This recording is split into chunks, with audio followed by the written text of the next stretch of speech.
অবস্থা বর্তমানে সৃষ্টি হয়েছে, ঘরে ঘরে বসে থাকার মতন অবস্থায় নাই। আমরা রক্ত দেখতে চাই না, গোলাগুলি আমরা থাকতে চাই, আমরা শান্তি চাই।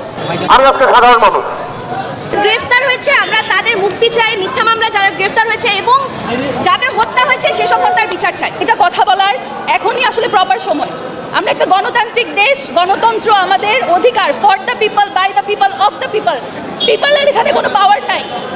পিপল ওই আম জনতা বলি না, আমরা আমের মতো হয়ে গেছি আসলে। নাগরিক হিসেবে আমাদের সাথে কিভাবে কথা বলতে হয় সেটা করেছেন, চেষ্টা করছেন।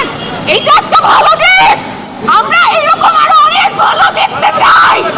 এতগুলো মেধাকে এইভাবে আসলে এই মৃত্যুর জায়গায় পৌঁছে যাওয়া বা এত রক্ত, এত ক্ষত, এটা আসলে আমি মেনে নিতে পারিনি। আমি মেনে এগেনস্টে দাঁড়িয়েছি যাতে আমরা ন্যায্য বিচার পাই। ছোট ছোট বাচ্চারা, স্কুল কলেজের স্টুডেন্টরা, ইউনিভার্সিটি স্টুডেন্টরা যেভাবে আমাদের জন্য, দেশের জন্য একটা